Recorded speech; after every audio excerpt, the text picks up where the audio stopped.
Gall bladder యొక్క role ఏంటి sir మన బాడీలో? బేసిక్గా గాల్ బ్లాడర్ అన్నది it is a very small organ. Gall bladder పని ఏంటంటే పైత్యరసం ఏదైతే కాలేయంలో ఫామ్ అవుతుందో 90% నార్మల్గా చిన్నపేగులోకి వచ్చేస్తుంది. ఒక 10% మాత్రం వెళ్ళి గాల్ బ్లాడర్లో కాన్సన్ట్రేట్ అవుతుంది.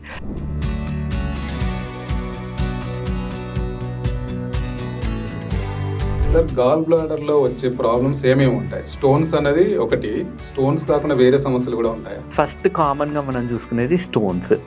రెండోది ఈ ఫంక్షనల్ డిస్పెప్సియా అంటాం, అంటే అది పని చేయాల్సిన విధంగా అది పని చెయ్యట్లేదు అని.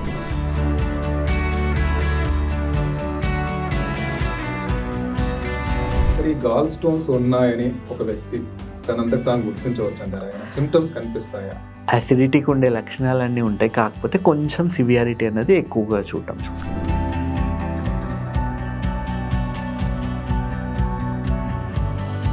సార్ అసలు సిమ్టమ్స్ ఏ సిమ్టమ్స్ లేకుండా కూడా ఉండొచ్చా? 80% మందిలో అసలు స్టోన్స్ ఉన్నాయని వాళ్ళకి తెలియదు.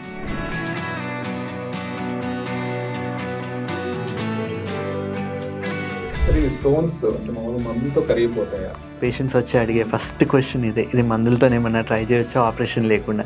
ఎందుకంటే సర్జరీ అనేది ఒక ట్రామా లాగా చూస్తారు.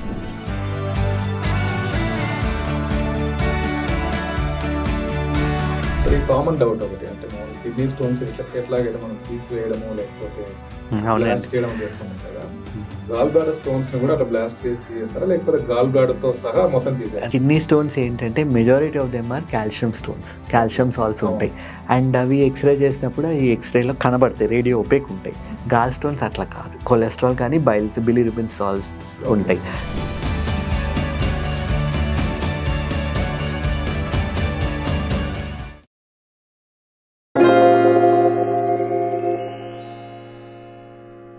హలో, ఈరోజు మనతో పాటు డాక్టర్ సుజిత్ కుమార్ గారు స్టూడియోలో ఉన్నారు. డాక్టర్ సుజిత్ కుమార్ గారు ఆల్మోస్ట్ 20 yearsగా జనరల్ సర్జన్గా అట్లాగే గ్యాస్ట్రో సర్జన్గా కూడా పనిచేస్తున్నారు. ప్రస్తుతం అపోలో హాస్పిటల్లో పనిచేస్తున్నారు. పర్సనల్గా నాకు కూడా డాక్టర్ గారు ఒక 10 ఏళ్ళుగా పరిచయము. సో ఈరోజు మనము ముఖ్యంగా పొట్టలో వచ్చే అనేక రకాల ప్రాబ్లమ్స్ని ఒక సిరీస్ ఆఫ్ ఇంటర్వ్యూస్గా ప్లాన్ చేస్తున్నాం. అందులో భాగంగా ఫస్ట్ గాల్ బ్లాడర్కి సంబంధించి వచ్చే సమస్యల మీద ఈరోజు డాక్టర్ గారిని అడిగి చాలా విషయాలు తెలుసుకుందాం. డాక్టర్ గారు నమస్తే అండి. నమస్తే నాగరాజ్ గారు. జనరల్గా మన పెద్దవాళ్ళు అంటుంటారు, అప్పట్లో 4 రాళ్ళు వెనక్కి వేసుకోమని చెప్తుండేవాళ్ళు అనమాట. అంటే దాని అర్థం కొంత సంపాదించి కాస్తో కూస్తో మనీ వెనకేసుకోమని చెప్తుండేవాళ్ళు అప్పట్లో. ఇప్పుడు ఏంటంటే ఎవరు చెప్పకపోయినా సరే మనం కిడ్నీల్లో అట్లాగే గాల్ బ్లాడర్లో రాళ్ళు వెనకేసుకుంటున్నాం. ముఖ్యంగా పొట్టలో గాల్ బ్లాడర్లో వచ్చే స్టోన్స్ మాత్రం చాలా కొన్నిసార్లు ప్రాణాంతకంగా కూడా పరిణమిస్తుంటాయి కదా. అవునండి. అయితే ఫస్ట్ సార్, గాల్ బ్లాడర్ యొక్క రోల్ ఏంటి సార్ మన బాడీలో? మీరు దాని గురించి ఏం చెప్తారు? మీరు చెప్పిన దానికి జస్ట్ యాడ్ చేయడానికి, నా రాళ్ళు వెనకేసుకోవాలి అని అంటారు కదా, నా దగ్గర వచ్చే చాలా మంది పేషెంట్స్ ఈ సర్జరీ అయిన తర్వాత రాళ్ళు ఉంటాయి కదా, వాళ్ళు యాక్చువల్లీ ఒక డబ్బాలో వేసి మేము వాళ్ళకి ఇచ్చేస్తాం. చాలా మంది దాన్ని తీసుకెళ్ళి వాళ్ళ షోకేస్లో పెట్టుకుంటారు. They think that it is part of my body అని చెప్పి. Funny thing I wanted to share. So ఇప్పుడు బేసిక్గా గాల్ బ్లాడర్ అన్నది it is a very small organ. మన కాలేయం కింద ఉంటుంది. అది కుడి పక్కన కాలేయం కిందలో ఉంటుంది. సో బేసిక్గా గాల్ బ్లాడర్ పని ఏంటంటే పైత్యరసం ఏదైతే కాలేయంలో ఫామ్ అవుతుందో 90% నార్మల్గా చిన్నపేగులోకి వచ్చేస్తుంది. ఒక 10% మాత్రం వెళ్ళి గాల్ బ్లాడర్లో కాన్సన్ట్రేట్ అవుతుంది. కాన్సన్ట్రేట్ అయ్యి మనం తినే ఫుడ్లో ఎప్పుడైతే ఫ్యాట్ ఉంటుందో, ఎంత ఫ్యాట్ ఉంది అన్న దాన్ని బట్టి మన స్టమక్ అండ్ డియోడినం నుంచి కోలిసిస్టోకైనిన్ అన్నది ఒక మాలిక్యూల్ రిలీజ్ అవుతుంది. అది ఎంత రిలీజ్ అవుతుంది అన్న దాన్ని బట్టి గాల్ బ్లాడర్ ఎంత కాంట్రాక్ట్ అవ్వాలి, ఎంత పైత్యరసాన్ని రిలీజ్ చేస్తే ఈ ఫ్యాట్ అన్నది డైజెస్ట్ అవుతుంది అన్నది గాల్ బ్లాడర్ డిసైడ్ చేస్తుంది. సో ఇదంతా ఒక సిగ్నలింగ్ పాత్వే అన్నట్టు బేసిక్గా. సో ఒక రోజులో 1/2 లీటర్ నుంచి 1 లీటర్ వరకు పైత్యరసం అన్నది కాలేయం ఫామ్ చేసుకుంటుంది. అయితే అందులో సపోజిట్లీ 500 ml ఫామ్ అవుతుందంటే 450 ml డైరెక్ట్గా చిన్నపేగులోకి వస్తే 50 ml మాత్రం గాల్ బ్లాడర్లోకి వెళ్ళి అది కాన్సన్ట్రేట్ అయ్యి అది ఫుడ్ తిన్నప్పుడు రిలీజ్ అవుతుంది. అంటే గాల్ బ్లాడర్ ఒక రిజర్వాయర్ లాగా పనిచేస్తుంది మనకి. అండ్ ఫుడ్ తిన్న ప్రతిసారి ఇది కాంటాక్ట్ అయ్యి ఫుడ్తో కలవడం వల్ల ఆ ఫ్యాట్ డైజెషన్ అనేది సక్రమంగా జరుగుతుంది. సో ఇది మొత్తంగా కొవ్వును కరిగించే ఒక రకమైన పదార్థాన్ని అవును. గాల్ బ్లాడర్ లో రిలీజ్ అవును. చేస్తూ ఉంటుంది. సో గాల్ బ్లాడర్, ప్యాంక్రియాస్ రెండు కూడా ఈ ఫ్యాట్ డైజెషన్లో హెల్ప్ చేస్తాయి. సో గాల్ బ్లాడర్ రోల్ ఎక్కువ ఉంటుంది. సో ప్యాంక్రియాస్ మీద ఒత్తిడి తగ్గిస్తుంది బేసిక్గా గాల్ బ్లాడర్ అన్నది. సార్, గాల్ బ్లాడర్ లో వచ్చే ప్రాబ్లమ్స్ ఏమేమి ఉంటాయి? స్టోన్స్ అనేది ఒకటి, స్టోన్స్ కాకుండా వేరే సమస్యలు కూడా ఉంటాయా? ఫస్ట్ కామన్ గా మనం చూసుకునేది స్టోన్స్. రెండోది ఈ ఫంక్షనల్ డిస్పెప్సియా అంటాం, అంటే అది పని చేయాల్సిన విధంగా అది పని చెయ్యట్లేదు అని. మూడోది ఇన్ఫెక్షన్లు రావచ్చు. సో ఒకటి మనం వివరంగా మాట్లాడుకున్నట్టయితే, మొదటగా గాల్ బ్లాడర్ స్టోన్స్. ఇందులో ఎన్ని రకాల స్టోన్స్ ఉంటాయంటే సాధారణంగా 2 రకాల స్టోన్స్ చూస్తాం మనం. 80% కొవ్వుకు సంబంధించిన కొలెస్ట్రాల్ స్టోన్స్ అంటాం, 20% మాత్రం బిలిరుబిన్ స్టోన్స్ అని అంటాం.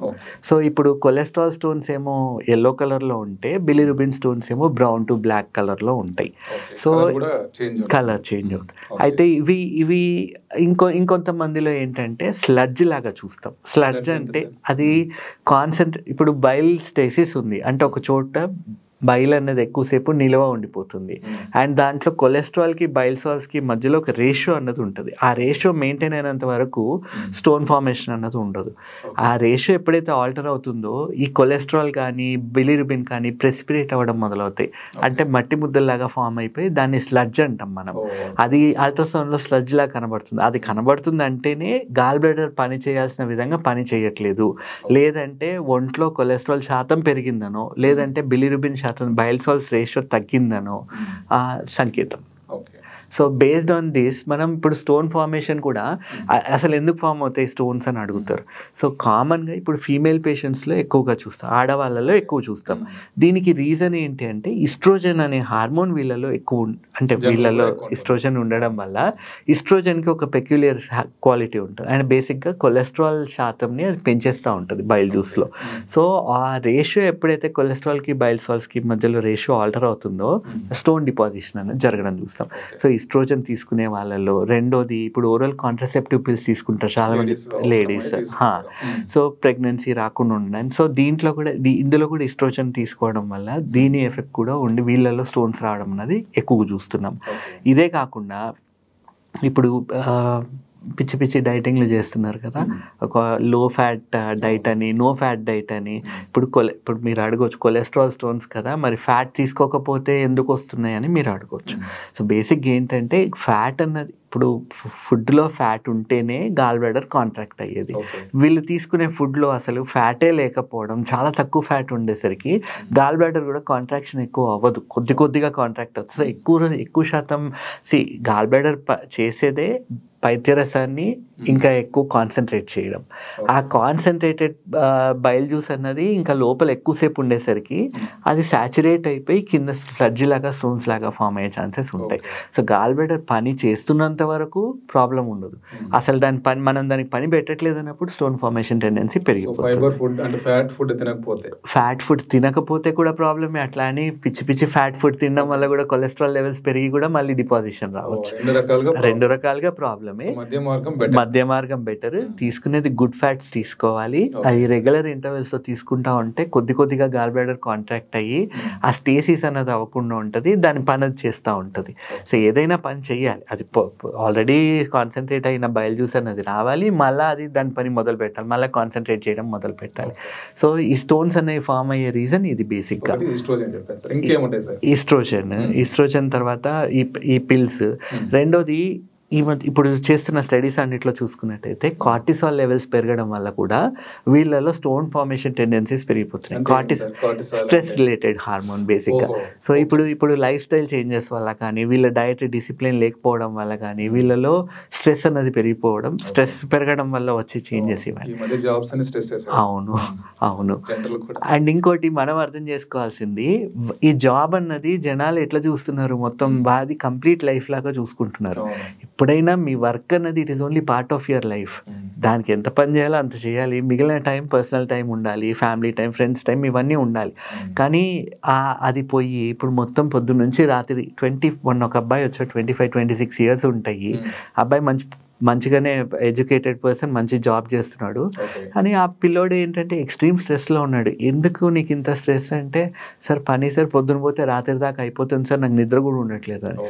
సో ఈ పిల్లలకి వాళ్ళకి తెలియాలి బేసిక్గా పని అన్నది it is only part of life. 8 గంటలు పని చేయాలా, 10 గంటలు జరుపుకొని 12 గంటలు చేస్తామా, మిగిలిన టైం అయితే మీకోసం మీకు ఉండాలి కదా. సో ఇది లేకపోవడం వల్ల ఏమవుతుంది, స్ట్రెస్ ఎక్కువ అయిపోవడం వల్ల కూడా ఈ ప్రాబ్లమ్స్ రావడం చూస్తున్నాం. ఇంకా ఈ రెండు కాకుండా మూడోది ఇన్సులిన్ శాతం ఒంట్లో పెరిగిపోతుంది అన్నప్పుడు వాళ్ళల్లో కూడా ఇది చూస్తున్నాం. సో ఇప్పుడు బేసిక్గా టైప్ 2 డయాబెటిక్స్, ఇప్పుడు మీరు అడగొచ్చు డయాబెటిక్ అంటేనే వాళ్ళలో ఇన్సులిన్ లేదు కదా, ఇన్సులిన్ లేకపోతే మరి వాళ్ళలో ఎందుకు వస్తున్నాయి అని, బయట నుంచి ఇన్సులిన్ తీసుకోవాల్సి వస్తుంది కదా.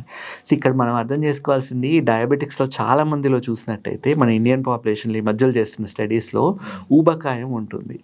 ఓకే, ఊబకాయం విజరల్ ఫ్యాట్ అనేది ఎక్కువ ఉండడం చూస్తున్నాము. వీళ్ళలో ఇన్సులిన్ లేక కాదు డయాబెటీస్ వచ్చేది, ఇన్సులిన్ వీళ్ళకి కావాల్సినంత ఉంది, కానీ ఆ ఇన్సులిన్ ఎక్కడ పని చేయాలో ఆ రిసెప్టర్స్ అన్నవి డీసెన్సిటైజ్ అయిపోవడం చూస్తున్నాం. సో ఇప్పుడు బాడీ ఏం చేస్తుంది, ఎక్కువ ఇన్సులిన్ ఉత్పత్తి చేస్తుంది అదే సేమ్ ఎఫెక్ట్ ప్రొడ్యూస్ చేయడానికి. ఎందుకంటే పనిచేసే రిసెప్టర్లు కొన్నే ఉన్నాయి. 100 రిసెప్టర్లు ఉంటే చేయాల్సిన పని 10 రిసెప్టర్లే చేస్తున్నాయి. సో ఇన్సులిన్ లేక కాదు ప్రాబ్లం, ఇన్సులిన్ ఎక్కువ అవుతుంది కానీ అవి పని చేయట్లేదు. సో ఇప్పుడు ఇన్సులిన్ ఎక్కువ అయిపోవడం వల్ల కూడా వాళ్ళల్లో కూడా మనం గాల్ స్టోన్ ఫార్మేషన్ ఎక్కువ చూస్తున్నాం. ఇప్పుడు చూసుకున్నట్టయితే ఇంకోటి, ఈ స్టోన్స్ ఉంటే మరి మనకి సాధారణంగా ఏంటి, మన దగ్గరికి నొప్పి వస్తే తప్ప పేషెంట్స్ రారు. సో 100 మంది స్టోన్స్ ఉన్న వాళ్ళు తీసుకుంటే సిమ్టమ్స్ ఉండేది 20 మందిలో మాత్రమే. 80% మందిలో అసలు సిమ్టమ్స్ ఉండట్లేదు. అసలు సిమ్టమ్స్ ఉండట్లేదు వాళ్ళల్లో. మనం eventually we will discuss about that. ఇప్పుడు మనం స్టోన్స్ గురించి మాట్లాడుతున్నాం కదా, ఇప్పుడు మనం ఈ టాపిక్లో సో ఒకటి ఈస్ట్రోజన్ అయిపోయింది, కార్టిసాల్ అయిపోయింది, ఇన్సులిన్ అయిపోయింది. ఈ మూడు ఎక్కువ దీన్ని చేస్తాయి. ఇదే కాకుండా కొన్ని రకాల మందులు వాడతారు, స్టాటిన్స్ అని వాడుతున్నారు కదా, కొలెస్ట్రాల్ లెవెల్ తగ్గించడానికి అని చెప్పేసి. సో ఇది వాడినప్పుడు ఏమవుతుంది, మళ్ళీ దీనివల్ల కూడా ఈ కొలెస్ట్రాల్ బైల్ సాల్ట్ రేషియో అన్నది ఆల్టర్ అయ్యే ఛాన్సెస్ ఉంటాయి. సో వీళ్ళల్లో మళ్ళీ బిలిరుబిన్ స్టోన్స్ లాగా ఫామ్ అయ్యే ఛాన్సెస్ ఉంటున్నాయి.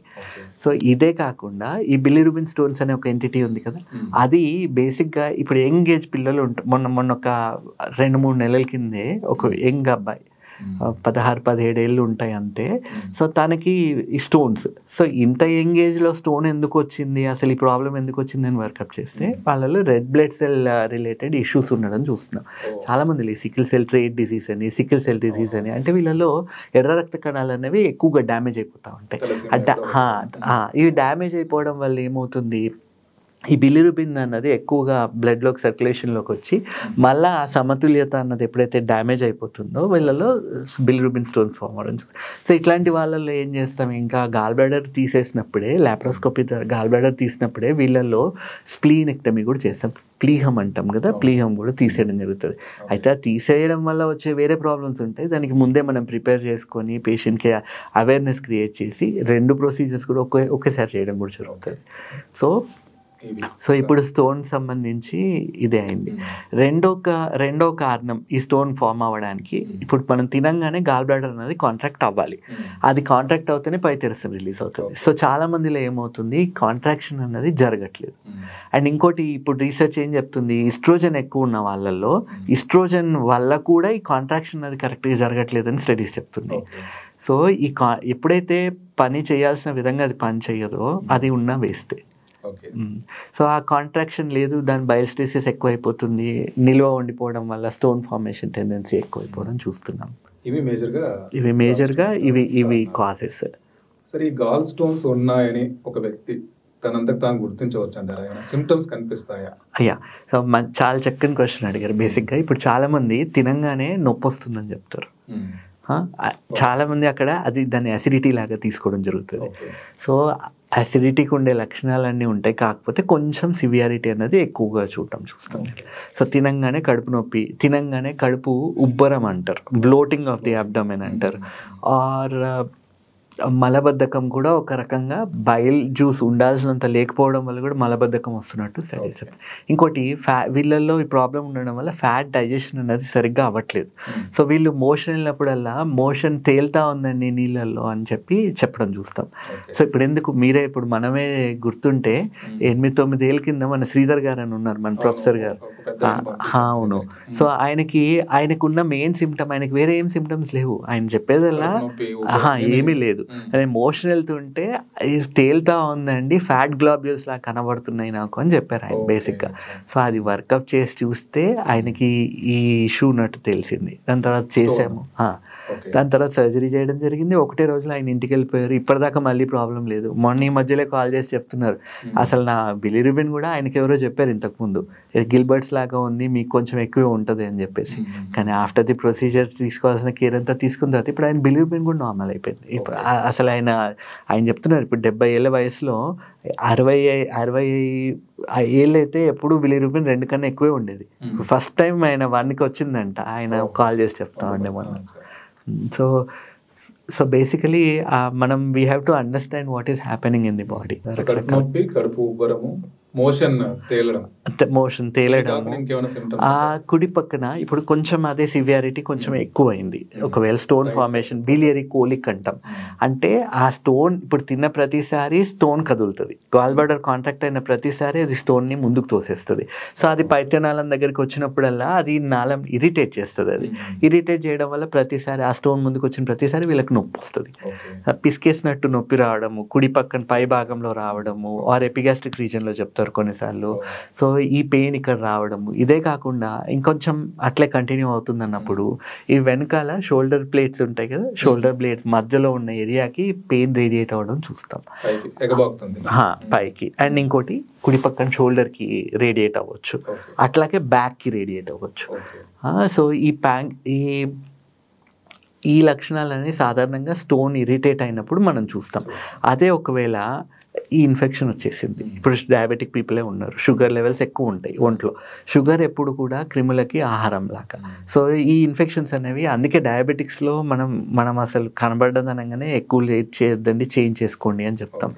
ఎందుకు అంటే వీళ్ళలో ఇన్ఫెక్షన్ వచ్చే ఛాన్సెస్ ఎక్కువ. ఒకవేళ ఇన్ఫెక్షన్ వస్తే దాన్ని మనం అక్యూట్ కోలిసిస్టైటిస్ అంటాం. సో ఆ గాల్ బ్లాడర్ అంతా ఇన్ఫ్లేమ్ అయిపోయి ఉంటుంది. సో వీళ్ళల్లో ఫీవర్ రావడము, నొప్పి రావడము అండ్ వామిటింగ్స్ ఉండడం, ఈ 3 లక్షణాలు ఎక్కువగా చూస్తాం.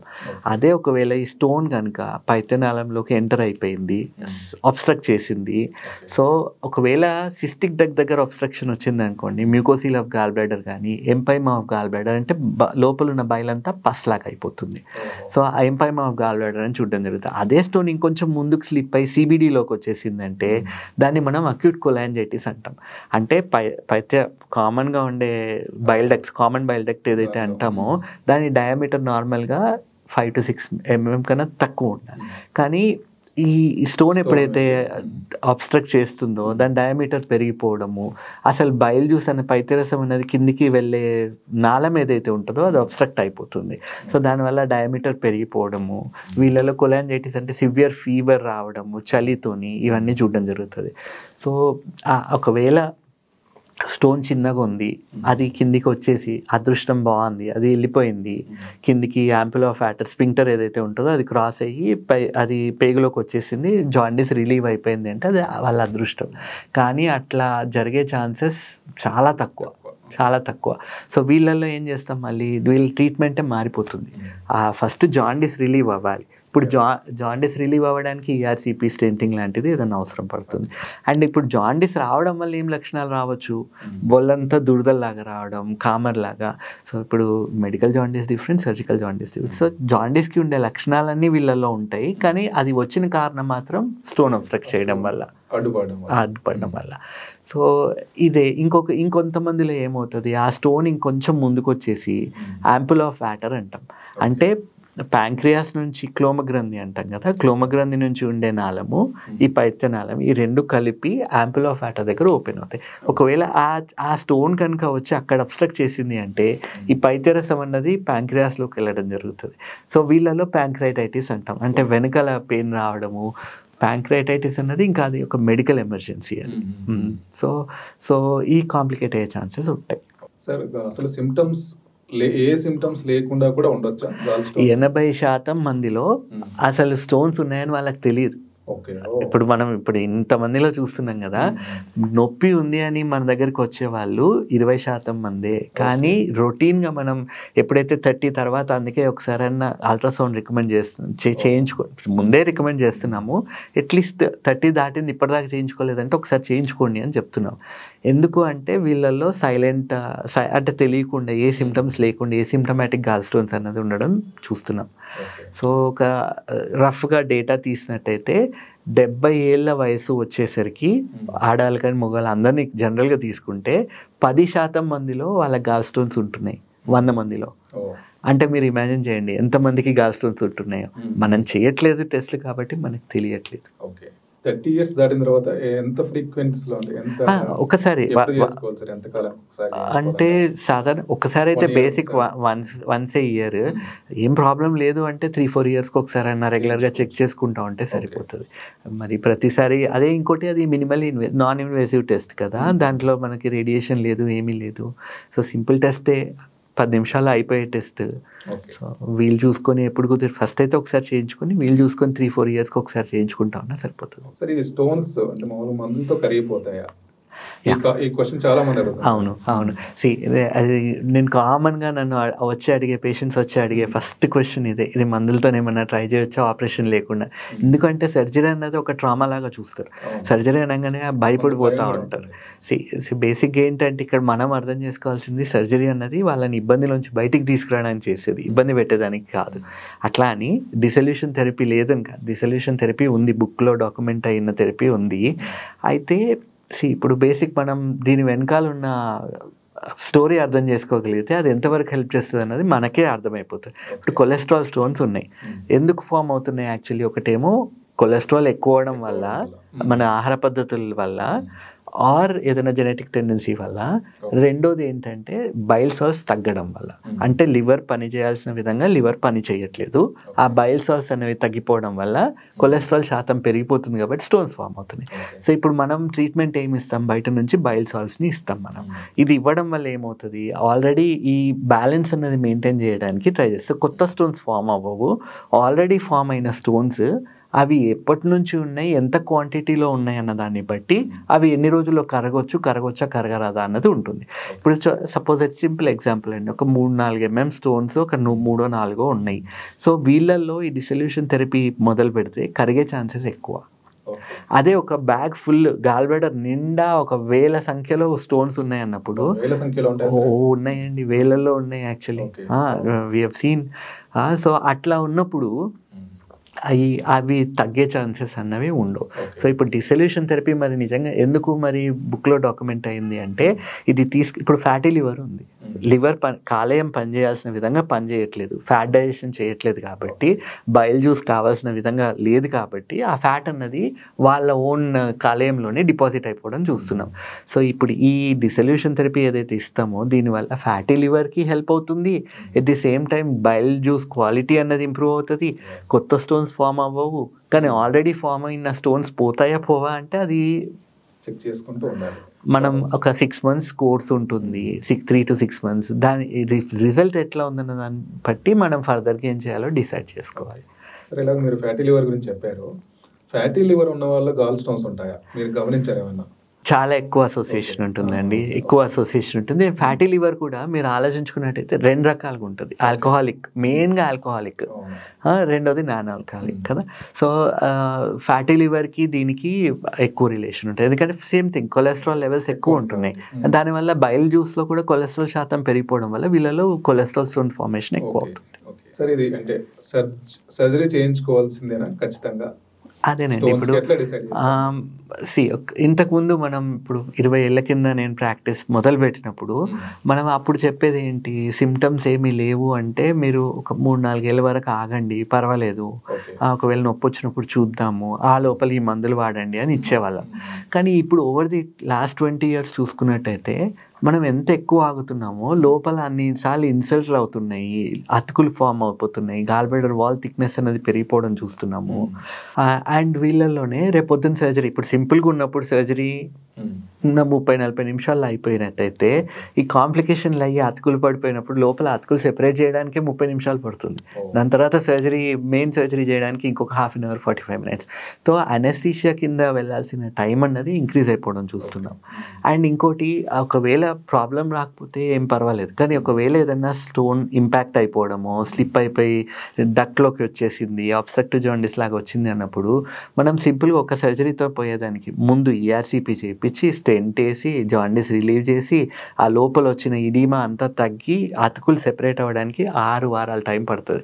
సో మళ్ళీ 6 వారాల తర్వాత మళ్ళీ సర్జరీకి తీసుకోవడం చూస్తున్నాం. అండ్ ఇంకోటి, ఒకవేళ ఏదైనా కాంప్లికేషన్ లాగా వచ్చి ఎంపైమానో మ్యూకోసిలో ఫామ్ అయిపోయి సివియర్ పెయిన్ వస్తుంది అండ్ మనం ఆ టైంలో సర్జరీకి తీసుకోలేకపోతున్నామంటే మనం పర్క్యూటేనియస్గా కొలిసిస్టాస్టమీ అన్నది చేస్తాం. అది చేసి ఆ ప్రెషర్ అన్నది రిలీవ్ చేసి మళ్ళీ 6 వారాల తర్వాత వెళ్ళి సర్జరీ చేయడం జరుగుతుంది.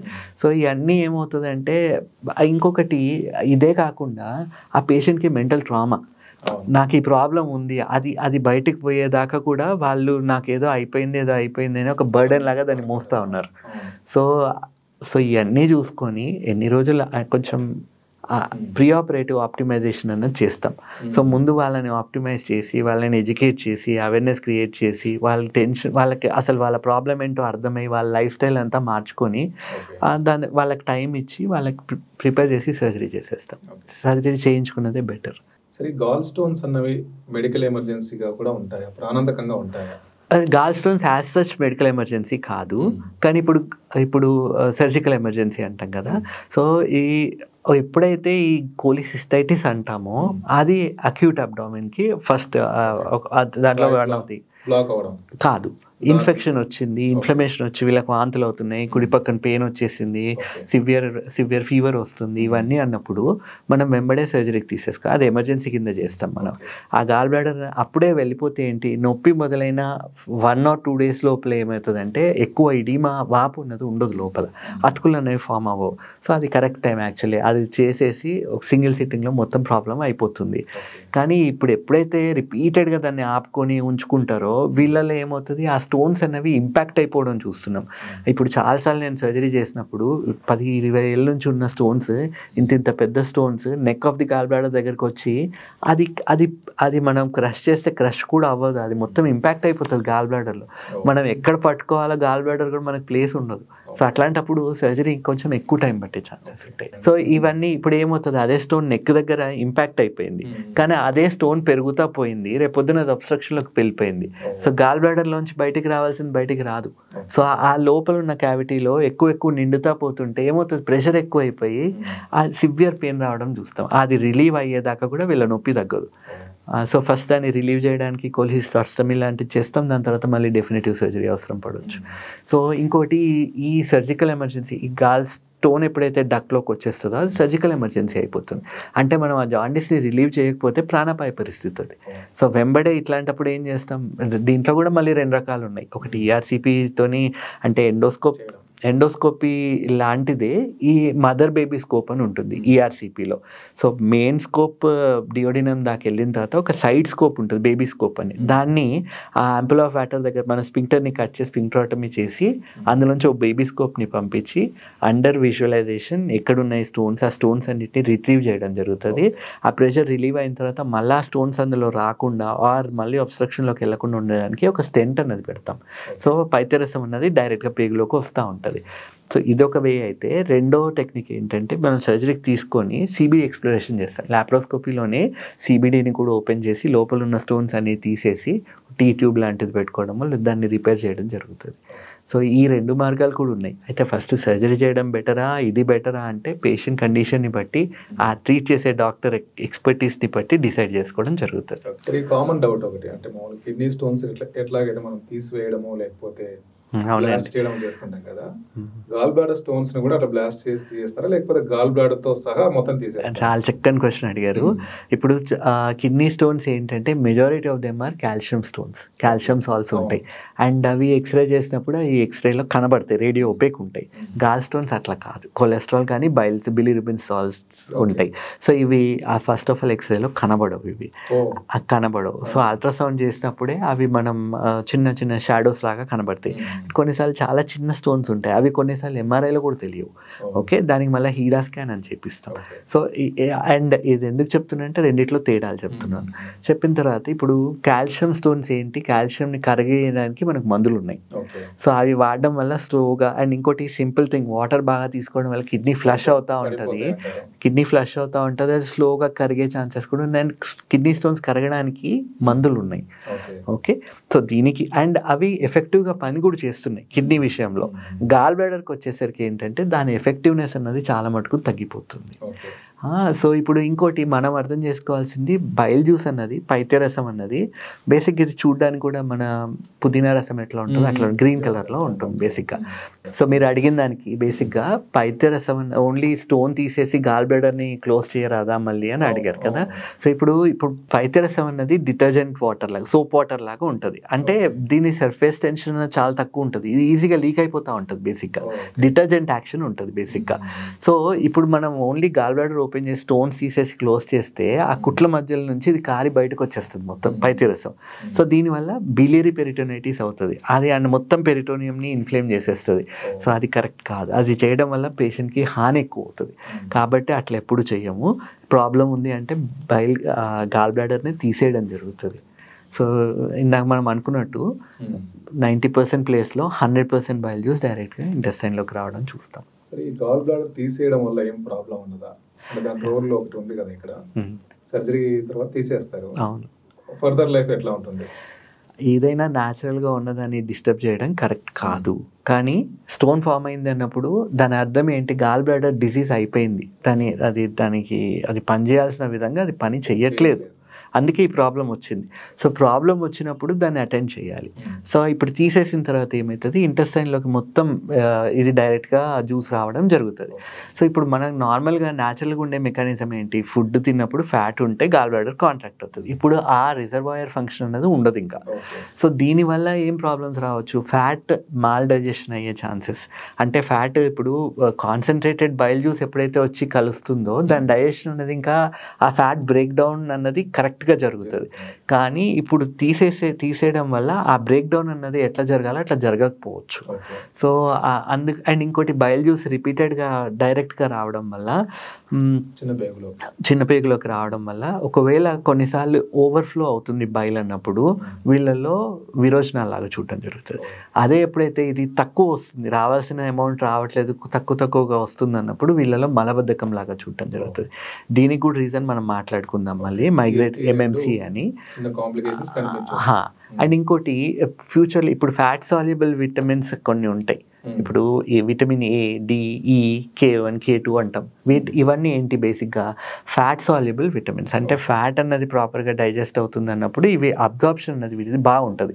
సో ఎప్పుడైతే ఇది ఫ్యాట్ డైజెషన్ ఎఫెక్ట్ అవుతుందో ఫ్యూచర్లో పోయి ఈ విటమిన్స్ అన్నవి కొంచెం వీళ్ళల్లో అబ్జార్ప్షన్ తగ్గడం, వీటి శాతం తగ్గడం వల్ల కొంచెం మెటబాలిజం రిలేటెడ్ ఇష్యూస్ వచ్చే ఛాన్సెస్ ఉండొచ్చు. సో అవి రాకుండా ఉండడానికి ఏం చేయాలో మనం ప్రాపర్గా గైడ్ చేసి అకార్డింగ్లీ అవసరం పడ్డప్పుడు, డౌట్ వచ్చిందన్నప్పుడు వాటిని చెక్ చేసుకొని ఏది తక్కువ ఉందో దాన్ని సప్లిమెంట్ చేసుకోవడం జరుగుతుంది. సరే, ఇది రాకుండా అంటే ముఖ్యంగా గాల్ స్టోన్స్ రాకుండా ఎలాంటి ఫుడ్ తీసుకోవాలని చెప్పేసి అందరూ అడుగుతుంటారు. అదే ఫస్ట్ అడ్వైజ్ ఏంటి అంటే, బయట దొరికే జంక్ ఫుడ్ అన్నది సాధ్యమైనంత వరకు తక్కువ తీసుకోండి. అండ్ ఇండియన్ జంక్ ఇంకా వెస్టర్న్ జంక్ అని ఇంకా బ్యాడ్గా ఉంది యాక్చువల్లీ. సో అండ్ ఎప్పుడైనా తీసుకోవాల్సి వస్తే జంక్ ప్రొద్దున టైంలోనో మధ్యాహ్నం తీసుకోండి, కానీ సాధ్యమైనంత వరకు నైట్ అవాయిడ్ చేయండి. జంక్ ఫుడ్ అంటే ఏమేమి చెప్పొచ్చు సార్? ఇండియన్ జంక్ గురించి చెప్పండి. అట్లాగే ఇండియన్ జంక్లో బేసిక్ ఇప్పుడు మనం సమోసాలు జనరల్గా చూస్తుంటే పేషెంట్స్ వచ్చి వాళ్ళు సమోసాలు, ఈ పానీపూరీలు, రగడ ఆర్ కచోరీ ఇవన్నీ అంటారు కదా, అవన్నీ.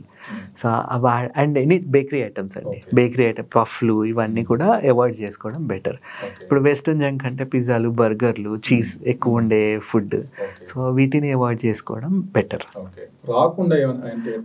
సో రాకుండా ఉండడానికి ఇప్పుడు మనం ఇందాక అనుకున్నాం, ఎక్కువ ఫ్యాట్ తీసుకున్నా కొలెస్ట్రాల్ లెవెల్స్ పెరగడం వల్ల ప్రాబ్లమ్స్ వస్తున్నాయి. అట్లా అని తినే దాంట్లో ఓవర్ కేర్ఫుల్గా ఉండి వీళ్ళకి అన్ని తెలుసు అనుకొని నేను ఫ్యాట్ తినకపోతే నేను తగ్గిపోతాను, అవి రాంగ్ వేస్, రాంగ్ పర్సెప్షన్ అది. సో అట్లా తిన్నా కానీ ప్రాబ్లమ్స్ వచ్చే ఛాన్సెస్ ఉన్నాయి. సో ఇప్పుడు ఏం కావాలి మనకి, గుడ్ ఫ్యాట్ రెగ్యులర్ ఇంటర్వెల్స్లో తినాలి. ఇప్పుడు గుడ్ ఫ్యాట్ అంటే ఏంటి, బేసిక్గా కోకోనట్స్ ఉన్నాయి, గుడ్ ఫ్యాట్. కోకోనట్ ఆయిల్ ఉంది, అవకాడోస్ ఉన్నాయి, ఆలివ్స్ ఉన్నాయి, ఇవన్నీ కూడా they are good fats. Nuts and seeds, అన్ని రకాల nuts, seeds they are all rich in good fats. omega-3, omega-6 fatty acids అంటాం కదా, అవి ఎక్కువ ఉండే ఫుడ్స్ తీసుకోవాలి బేసిక్గా. సో ఇవి కూడా ఏంటి, ఒకటేసారి ఎక్కువ కాకుండా రెగ్యులర్ ఇంటర్వెల్స్లో తీసుకుంటా ఉంటే అది ఆ ఫ్యాట్ వచ్చిన ప్రతిసారి ఇక్కడ నుంచి బైల్ మిక్స్ అయ్యి ప్రాబ్లమ్స్ రాకుండా ఉంటున్నాయి. సో ఒకవేళ సర్జరీ, గాల్ బ్లాడర్లో స్టోన్స్ ఉన్నా లేకపోయినా ఈ రకంగా ఫుడ్ ఎప్పుడైతే గుడ్ ఫ్యాట్ రెగ్యులర్ ఇంటర్వెల్స్లో తీసుకుంటారో గాల్ బ్లాడర్ పనితనం అనేది సరిగ్గా ఉంటుంది. అండ్ ఇంకోటి, రెగ్యులర్ ఎక్సర్సైజెస్ అనేది ఉండాలి. ఇప్పుడు మనం తీసుకునే ఫుడ్ అంతా కూడా కాలేయంకి హెల్ప్ చేసేటట్టు ఉండాలి, దాని మీద లోడ్ పెంచేటట్టు ఉండొద్దు. ఇప్పుడు జంక్ ఇవన్నీ తీసుకుంటే ఏమవుతుంది, దాని మీద లోడ్ పెరుగుతుంది, అది పని చేయాల్సిన విధంగా అది పని చేయకపోతే ఆ ఫ్యాట్ అనేది దాంట్లోనే డిపాజిట్ అయిపోవడం చూస్తున్నాం. సో ఏం తిన్నా ఆలోచించి తింటే సరిపోతుంది. అండ్ ఇంకొక స్పూన్ ఆఫ్ థాట్ ఏంటంటే, ఈ బిటర్గా ఉండే పదార్థాలు ఉంటాయి కదా, అవి తీసుకోవడం వల్ల బైల్ జ్యూస్ ప్రొడక్షన్ కొంచెం మెరుగవుతుంది అన్నట్టు కొన్ని అంటే ఇంకా స్టడీ చేస్తున్నాము. సో ఇప్పుడు చేదు అని చెప్పొచ్చు, సోర్ అని. ఇప్పుడు లెమన్ జ్యూస్ ఉంది, లెమన్ జ్యూస్ ఈజ్ హెల్పింగ్ అన్నట్టు. ఇప్పుడు కాకరకాయ ఇవన్నీ ఉన్నాయి కదా. ఇదే కాకుండా ఇంకొకటి ఏంటంటే, బైల్ జ్యూసే కాదు, ఈ బిటర్గా ఉండేవి తీసుకుంటే లింఫాటిక్ ఫ్లో అన్నది కూడా పల్చబడుతుంది. ఇప్పుడు కొన్ని పదార్థాలు తీసుకుంటే బాడీ ఫ్లూయిడ్స్ థిక్ అయిపోవడం చూసి, ఇప్పుడు షుగర్ ఉంది, స్వీట్ ఉంది. ఇప్పుడు సపోజిట్లీ ఒక ఎగ్జాంపుల్ మీకు అర్థం కావడానికి చెప్తున్నాం, 300 షుగర్ ఉంది అన్నారనుకోండి, దాని అర్థం ఏంటి, ఇప్పుడు మనం గులాబ్ జామ్ పాకం తీసుకుంటాం కదా, అది ఎంత చిక్కగా ఉంటుందో మన రక్తం కూడా అంత చిక్కగా ఉన్నట్టు అర్థం. అండ్ బాడీ ఫ్లూయిడ్స్ కూడా, లింఫ్ కూడా అంతే చిక్కగా అయిపోతుంది. సో ఇప్పుడు లింఫ్ అన్నది సరిగ్గా మూవ్ అవుతుంటేనే బాడీలో మన డీటాక్సిఫై అవ్వడానికి హెల్ప్ అవుతుంది. ఇప్పుడు ఇంత షుగర్ ఇంత థిక్ ఉన్నప్పుడు బాడీ ఫ్లూయిడ్స్ కదలవు, ఈవెన్ బైల్ జ్యూస్ కూడా అంతే. సో అట్లనే కొంచెం చేదుగా ఉండే కాకరకాయ అంటాం, కరేలా, ఇప్పుడు చాలామంది చూస్తున్నారు కదా. అంటే ఇది డెఫినెటివ్ ట్రీట్మెంట్ కాదు, it is addition to whatever medicine we are taking. So ఇది తీసుకోవడం వల్ల ఏమవుతుంది, ఈ బాడీ ఫ్లూయిడ్స్ అనేవి పల్చగా అవడం చూసి ఈజీగా ఫ్లో అవడం అన్నది చూస్తున్నాం. సో తీసుకోవడంలో నష్టం లేదు. కిడ్నీ స్టోన్స్ వాటర్ తాగమని చెప్తుంటారు కదా సార్, అట్లాగే దీంట్లో కూడా ఏమైనా వాటర్ రోల్ ఏమైనా ఉందా? వాటర్ రోల్ అన్నిట్లో ఉంటుందండి. మన బాడీ ఫ్లూయిడ్స్ అన్నవి మన ఒకటి డీటాక్సిఫై అవ్వాలి, at the same time water content అన్నది తగ్గించడం. ఇప్పుడు బాడీ ఏం చేస్తుంది, ఎప్పుడైనా చిక్కగా ఉన్నాయి ఫ్లూయిడ్స్ ఏమన్నా, ఇప్పుడు లింఫే చూడండి ఆర్ షుగరే చూడండి, బాడీలో ఎక్కువ ఉంది, బాడీ ఏం చేస్తుంది, వాటర్ తాగిన ప్రతిసారి కిడ్నీ ఆ గ్లూకోజ్ని యూరిన్లో తోసేస్తూ ఉంటుంది బయటకి. సో అదొక మెకానిజం. ఇప్పుడు డయాబెటీస్ ఉన్న వాళ్ళు ఊరికే నేను బాత్రూమ్ వెళ్ళాల్సి వస్తుంది అంటే అది బాడీ మెకానిజం, షుగర్ని బయటకు తోసేయడానికి. సో వీళ్ళు ఏం చేస్తారు, అవగాహన లేకపోవడం వల్ల నేను ఊరికే యూరిన్ వెళ్ళాల్సి వస్తుంది, వాటర్ తాగడం ఆపేస్తారు. సో దానివల్ల ఏమవుతుంది, బాడీలో షుగర్ లెవెల్స్ పెరిగిపోతున్నాయి, ఇంకా లేనిపోని ఇన్ఫెక్షన్స్ వస్తున్నాయి. ఇప్పుడు యూరిన్లో కూడా గ్లూకోజ్ అన్నది ఉంటుంది, క్రిములు ఉంటాయి, డయాబెటిక్స్లో యూరిన్లో గ్లూకోజ్ ఉంటుంది. సో వీళ్ళు వాటర్ తాగకపోతే యూరిన్ ఇన్ఫెక్షన్స్ రావడం చూస్తున్నాం. సో వాటర్ రోల్ అన్నది డెఫినెట్గా ఉంటుంది. అండ్ నా దగ్గరకు వచ్చే పేషెంట్స్ సాధారణంగా 70 to 80 kilos కన్నా ఎక్కువ ఉన్నారు అంటే నేను అట్లీస్ట్ 3 to 4 liters వాటర్ ప్రతి డే తాగమని చెప్తాను. అయితే ఆ వాటర్ కూడా తాగేది ఏంటి, మార్నింగ్ 6 నుంచి ఈవినింగ్ 6 వరకు తాగితే అది మెటబాలిజం బూస్ట్ చేయడానికి హెల్ప్ చేస్తుంది. ఇప్పుడు మెటబాలిజం అన్నది ప్రొద్దున సన్ రైజ్తో పెరగడం మొదలవుతే సన్సెట్తో తగ్గుతూ ఉంటుంది. సో అందుకే ఆ టైంలో మనం వాటర్ తాగితే మెటబాలిజం ఇంక్రీజ్ అవుతుంది. కానీ 6 తర్వాత వాటర్ తాగితే రాత్రి నిద్ర డిస్టర్బ్ అవుతుంది. సో అందుకే యూరిన్కి లేవాల్సి వస్తుంది. సో ఇప్పుడు స్టడీస్ ఏం చెప్తున్నాయి, మనం కొంచెం టాపిక్ నుంచి సైడ్ అవుతున్నాం కానీ పర్వాలేదు, ఇది హెల్ప్ అవుతుంది. ఇప్పుడు స్లీప్ అన్నది మనం 8 గంటలు నిద్ర ఉన్నట్టయితే దాంట్లో డీప్ స్లీప్, REM, NREM అనే ఫేజెస్ ఉంటాయి కదా, NREMలో మళ్ళీ 1 to 3 ఫేజెస్ ఉంటాయి. సో ఆ 3 అన్నది డీప్ ఫేజ్. అయితే 8 గంటల స్లీప్లో డీప్ స్లీప్ ఉండేది 1 hour to 1 hour 30 minutes అంతే. సో మన బాడీలో రిపేర్ జరగాల్సింది కూడా అదే టైంలో జరుగుతుంది బేసిక్గా, ఎక్కువ రిపేర్. సో ఇప్పుడు తిని పడుకుంటే ఆ డీప్ స్లీప్ ఉండట్లేదు అసలు. సో అందుకని 6 లోపల వాటర్ తాగడం ఆపండి, 7 తర్వాత తినడం ఆపండి అని చెప్తున్నాం. ఇప్పుడు రాత్రి వాటర్ తాగడం వల్ల ఏమవుతుంది, ఈ స్లీప్ సైకిల్ అన్నది మనం ఊరికే యూరిన్కి లెవెల్స్ వస్తే స్లీప్ సైకిల్ అనేది డిస్టర్బ్ అవుతుంది, మనకు తెలియకుండానే మనం హార్మ్ చేసుకుంటున్నాం. ఆ డీప్ స్లీప్ అన్నది తగ్గిపోవడం వల్ల రిపేర్ జరగట్లేదు. స్టోన్స్ గురించి మీరు చెప్తూ ఇందాక కారణాల్లో కార్టిసాల్, స్ట్రెస్ గురించి కూడా చెప్పారు. సో స్ట్రెస్ అండ్ స్లీప్ ఈ రెండింటి విషయంలో ఎట్లాంటి కేర్ అంటే బెటర్? అదేనండి. ఇప్పుడు స్లీప్ అన్ని టాపిక్స్ ఇంటర్లింక్డే. మనం గాల్ స్టోన్ గురించి మాట్లాడినా అల్టిమేట్లీ మనం మళ్ళీ వచ్చేది లైఫ్ స్టైల్ చేంజెస్కి రావాల్సి వస్తుంది. సో ఇప్పుడు డయటరీ డిసిప్లిన్ అన్నది లేకపోవడం వల్ల స్ట్రెస్ పెరగడం చూస్తున్నాం. సో తినాల్సిన విధంగా తినండి. ఇప్పుడు ప్రొద్దున ఎందుకు నా దగ్గర 10 మంది వస్తే ఆ 10 మందిలో 7-8 మంది ప్రొద్దున తింటారా బ్రేక్ఫాస్ట్ అంటే సార్ టైం ఉండదు సార్ పరిగెడతాం సార్. లంచ్ చేస్తారా అంటే ఏదో తింటాం సార్ లేకపోతే లేదు. మరి ఏం చేస్తారు మీరు అసలు తినేది ఎప్పుడు అంటే వాళ్ళందరూ చెప్పేది ఏంటంటే పని ముగించుకొని ఇంటికి వస్తాం సార్, ఇంటికి వచ్చి టీవీ పెట్టుకొని మేము రిలాక్స్ అయ్యే టైమే అది, ప్రొద్దున నుంచి తినలేదు కదా రాత్రి మంచిగా తిని పడుకుంటాం సార్ అని అంటున్నారు. సో ప్రాబ్లం అదే మెయిన్ ప్రాబ్లం అక్కడే వస్తుంది. కల్ప్రిట్ అన్నది లేట్ డిన్నర్. సో ఇప్పుడు మనం అనుకున్నట్టు అదేనండి. అవును, ఎగ్జాక్ట్లీ. సో మనం అర్థం చేసుకోవాల్సింది టీవీ ముందర కూర్చొని ఏం చేసినా మనం ఎక్కువే చేస్తాం. టీవీ ముందర కూర్చొని తింటే ఎక్కువ తింటాం, టీవీ ముందర ఎక్సర్సైజ్ చేస్తే తెలియకుండానే ఎక్సర్సైజ్ ఎక్కువ చేస్తాం. సో ఇప్పుడు రాత్రి లేట్గా తింటున్నారు. లేట్గా తినేసరికి ఏమవుతుంది, వాళ్ళు మనం ఇందాక మాట్లాడుకున్నట్టు మెటబాలిజం మార్నింగ్ 6 నుంచి ఈవినింగ్ 6 వరకు ఎక్కువ ఉంటుంది. ఆ టైంలో తిన్నది ఏదైనా ఈజీగా అరుగుతుంది. రాత్రి ఎంత లేట్ అవుతే అరిగే టైం కూడా అంతే లేట్ అవుతుంది. సో తిని పడుకుంటే తిన్నది అరగట్లేదు. తిన్నది అరగకపోతే ప్రొద్దున లేచిన తర్వాత మళ్ళీ వీళ్ళకి ఆకలి వేయట్లేదు కదా అని వీళ్ళు బ్రేక్ఫాస్ట్ చేయకుండా ఆఫీస్కి వెళ్ళిపోతున్నారు. సో ఇంకా ఇది పోను ఏమవుతుంది, స్లీప్తో కూడా ఇంటరాక్ట్ అవుతుంది. యంగ్ ఏజ్లో బాడీ ఎంతో కొంత స్లీప్ని మేనేజ్ చేసుకుంటుంది. కానీ ఏజ్ పెరుగుతున్న కొద్దీ ఏమవుతుంది, మనం ఇందాక మాట్లాడుకున్నట్టు స్లీప్లో ఆ డీప్ స్లీప్ అనేది ఉండట్లేదు తిని పడుకుంటే. సో రిపేర్ అవ్వట్లేదు. పొద్దున్న లేచిన తర్వాత ఏమవుతుంది, వీళ్ళకి ఫోకస్ ఉండట్లేదు. ఫోకస్ లేకపోయేసరికి వీళ్ళకి ఏ పని అయినా కానీ, ఇప్పుడు స్ట్రెస్ అంటే ఏంటి, ఒక సిచ్యువేషన్కి మనం అడాప్ట్ అవ్వగలుగుతున్నామా లేదా అన్నది స్ట్రెస్ కదా. సో ఇప్పుడు proper sleep, well rested body ఉంది, ప్రొద్దున లేసి పని ఏదైనా చేయాలనుకుంటే ఏ సిచ్యువేషన్ వచ్చినా వీళ్ళు కోపప్ అవ్వగలుగుతున్నారు, మేనేజ్ చేసుకోగలుగుతున్నారు. ఇప్పుడు వీళ్ళు ఈ స్లీప్ మొత్తం డిస్టర్బ్ అయిపోవడం వల్ల ప్రొద్దున లేసి ఫోకస్ ఉండట్లేదు. దాని ఎఫెక్ట్ అంతా వర్క్ ఎఫిషియన్సీ అనేది తగ్గిపోవడం చూస్తున్నాం. సో 2 గంటలు అవ్వాల్సిన పని 10 గంటలు చేస్తున్నారు. సో దానివల్ల ఏమవుతుంది, మళ్ళీ వర్క్ నేను చేయాల్సిన టైంలో పని అవ్వట్లేదు, మళ్ళీ వీళ్ళు బీపీ షూటప్ అవుతుంది. సో ఇప్పుడు ఫైట్ ఆర్ ఫ్లైట్ మెకానిజం అంటాం కదా. సో అదే అవుతుంది అక్కడ బేసిక్గా. ఇదంతా ఒక నెగిటివ్ సైకిల్. ఒక రాంగ్ హ్యాబిట్ ఉండడం వల్ల, రాత్రి లేట్గా తిని పడుకోవడం వల్ల వచ్చిన ప్రాబ్లం ఇది. ఒకవేళ అదే మనం ప్రొద్దున వాటర్ బాత్ తాగి 7 లోపల తినేసి, తిన్న తర్వాత కొంచెం సేపు వాకింగ్ చేసి 9-9:30కి if they can go to sleep, then ఆ సర్కాడియన్ రిథమ్ అనేది మెయింటైన్ అవుతుంది. కానీ ఇప్పుడు ఏం చేస్తున్నారు, వీళ్ళు 10ంటికి తింటారు, 10-12 అవుతుంది తినేసరికి. తిన్న తర్వాత వీళ్ళకి నిద్ర రాదు, ఎందుకంటే బ్లడ్ సప్లై మొత్తం ఇక్కడికి వచ్చేస్తుంది. సో డైజెషన్ మీద ఫోకస్ చేస్తుంది. అటు నిద్రకి హెల్ప్ అవ్వదు, ఇటు డైజెషన్కి హెల్ప్ అవ్వదు. సో వీళ్ళు ఆ స్లీప్ రావట్లేదు అనే దీంట్లో వీళ్ళు ఇంకా కొంతసేపు టీవీ చూడడం మొదలు పెడుతున్నారు. సర్కాడియన్ రిథమ్ మొత్తం డిస్టర్బ్ అయిపోతుంది. అండ్ అదే కాకుండా ఇప్పుడు వీళ్ళ వర్క్ టైమింగ్స్ కూడా చాలా మందిది యుఎస్ టైమింగ్స్, యూకే టైమింగ్స్ ఉన్నాయి అన్నప్పుడు వీళ్ళు నైట్ షిఫ్ట్స్ చేయాల్సి వచ్చినప్పుడు ఇంకా ప్రాబ్లమ్స్ ఎక్కువ అవుతున్నాయి. ఓకే సార్, స్టోన్స్ గురించి ఆల్మోస్ట్ ఒక కంప్లీట్ పిక్చర్ వచ్చింది.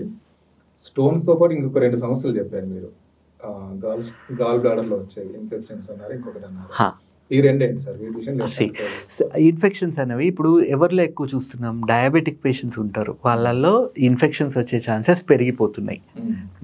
అండ్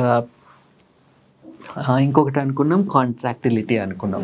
సో కాంట్రాక్టిలిటీ ఈ ఎల్డర్లీ పేషెంట్స్లో, ఇంకొకటి ఫీమేల్ పేషెంట్స్లో. గాల్ బ్లాడర్ మనం అర్థం చేసుకోవాల్సింది, మన వయసుతో పాటు మన ఆర్గన్స్ కూడా ఏజ్ పెరుగుతున్నాయి. సో వాటి పనితనం కూడా మన ఏజ్తో పాటు పనితనం తగ్గుతూ వస్తుంది. సో ఈ గాల్ బ్లాడర్ తీసుకున్నా అంతే, దాని కాంట్రాక్టిలిటీ అనేది తగ్గడం చూస్తున్నాం. ఇదే కాకుండా కొంతమందిలో ఫంక్షనల్ డిస్పెప్సియా మనం ఇందాక అనుకున్నాం కదా. సో అది ఫుడ్ తిన్నప్పుడు గాల్ బ్లాడర్ పని చేయాల్సిన విధంగా పనిచేయట్లేదు అన్నప్పుడు కూడా ఈ ప్రాబ్లమ్స్ వస్తున్నాయి. ఎస్పెషలీ ఫీమేల్స్లో ఈస్ట్రోజన్ ఉండడం వల్ల ఈ కాంట్రాక్టిలిటీ తగ్గుతుంది అని కొన్ని స్టడీస్ చెప్తున్నాయి.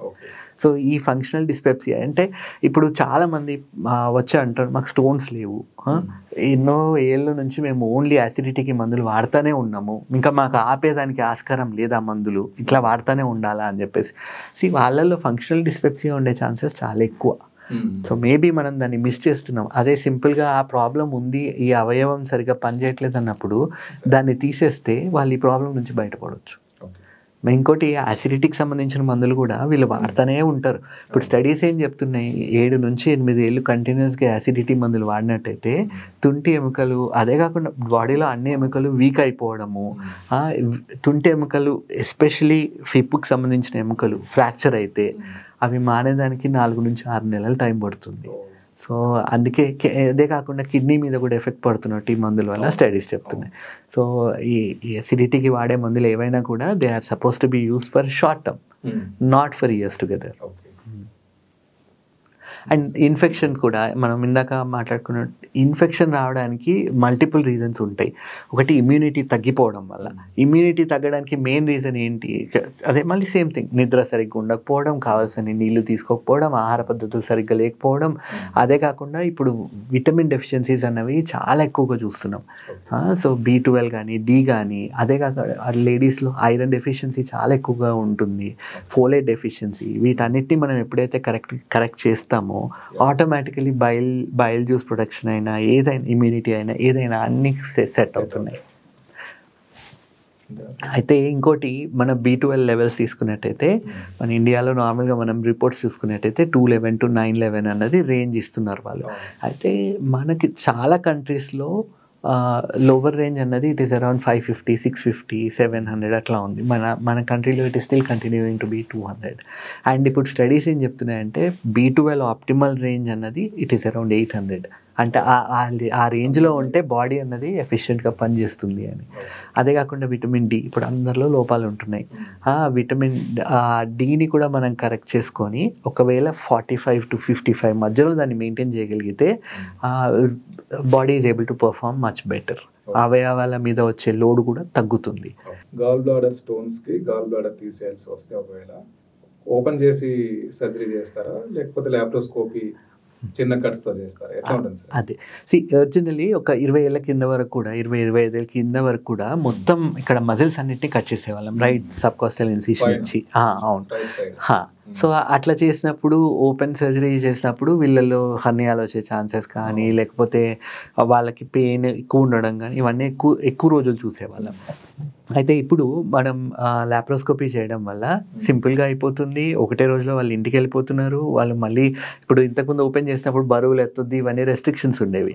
ఇప్పుడు ఆ రెస్ట్రిక్షన్స్ కూడా అంత పెద్దగా లేవు, depending on the cut that we have given and close. So usually people are able to come back to their normal life as soon as possible. Okay. And ఈ ల్యాప్రోస్కోపీలో ఏం చేస్తామంటే మజిల్ని కట్ చేయము, ఓన్లీ స్ప్లిట్ చేస్తాం. ఒక trocar pass చేసి telescope గుండా, ఇన్స్ట్రుమెంట్స్ గుండా మనం గాల్ బ్లాడర్ని తీసేయడం జరుగుతుంది. అయితే ఏ పేషెంట్కి ఏది కరెక్ట్ అన్నది depends on the patient.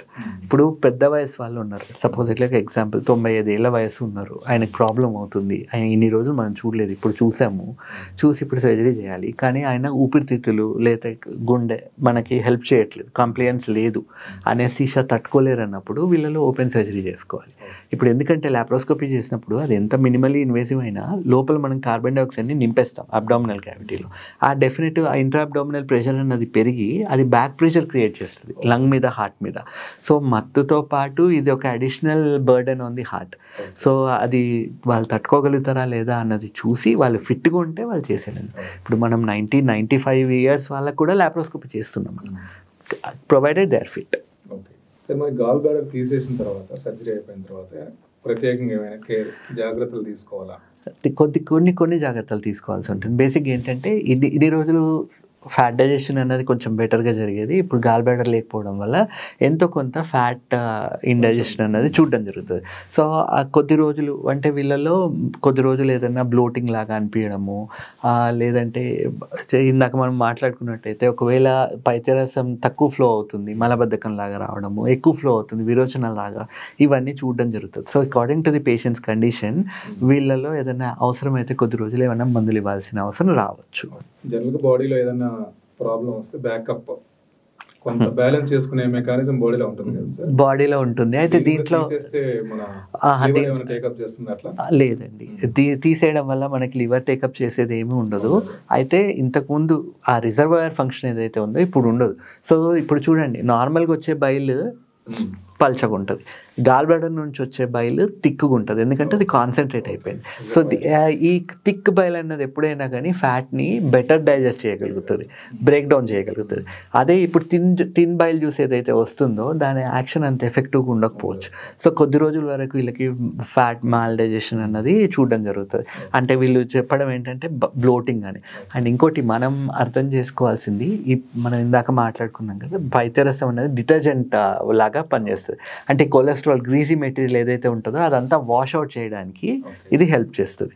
So ఇప్పుడు జిడ్డు ప్లేట్లు ఉంటాయి, మనం డిటర్జెంట్ వాడతాం కదా, నార్మల్ సోప్ పనిచేయదు.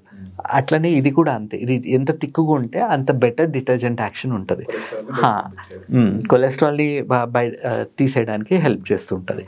అండ్ అదే కాకుండా దీని ఫంక్షన్ ఇంకోటి మనం ఇందాక మాట్లాడుకోలేదు, బైల్ జ్యూస్ అన్నది there is something call migratory motor complex ఇంటెస్టైన్స్లో.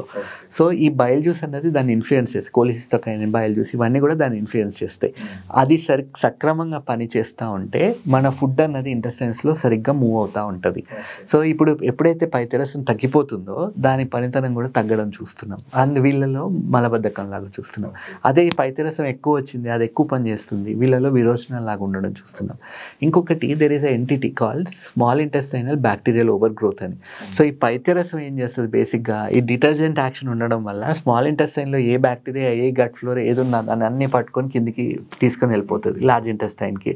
సో స్మాల్ ఇంటెస్టైన్లో బ్యాక్టీరియల్ ఓవర్ గ్రోత్ అనేది సాధారణంగా రాకుండా చూడడానికి ఈ బైల్ జ్యూస్ హెల్ప్ చేస్తుంది.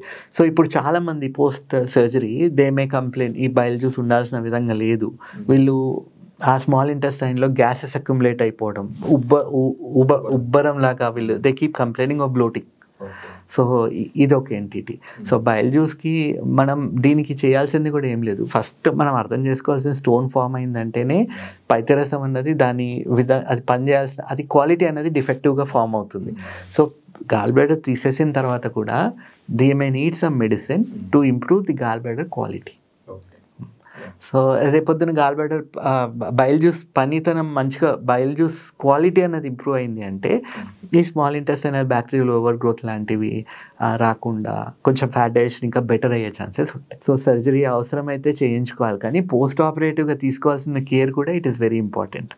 అండ్ ఇంకోటి ప్రీ ఆపరేటివ్గా మనం ఎప్పుడైతే ఆప్టిమైజ్ చేసి తీసుకుంటామో సాధారణంగా ప్రాబ్లమ్స్ ఏమి ఉండట్లేదు. అదండి విషయం. జనరల్గా గాల్ స్టోన్స్ అన్నవి చాలాసార్లు పెద్ద సిమ్టమ్స్ లేకుండా కూడా మనకు కనిపిస్తుంటాయి. అందుకే ఎందుకైనా మంచిది ఒక 30 years తర్వాత చిన్న ఒక అల్ట్రాసౌండ్ టెస్ట్ చేయించుకుంటే బెటర్ అని డాక్టర్ గారు చెప్తున్నారు. దాంతోపాటుగా ఒకవేళ గాల్ స్టోన్స్ ఉన్నాయంటే సర్జరీనే బెటర్ అంటున్నారు. ఇంకొకటి ఏంటంటే ఒకటి ఫుడ్ హ్యాబిట్స్, ముఖ్యంగా మనము రాత్రిపూట లేట్గా తినకపోవడం అనేది చాలా ఇంపార్టెంట్ విషయంగా చెప్పారు డాక్టర్ గారు. వాటర్ మీకు తగినంత తీసుకోండి, సూర్యోదయం నుంచి సూర్యాస్తమయం లోపు కావాల్సినంత వాటర్ తీసుకోండి, నిద్ర సరిగా ఉండేటట్టు చూసుకోండి, సరిపోతుంది. ఈ విషయాలు చాలా అద్భుతంగా చెప్పారు డాక్టర్ గారు. థ్యాంక్ యూ డాక్టర్ గారు, thank you so much. Thank you Nagaraj గారు.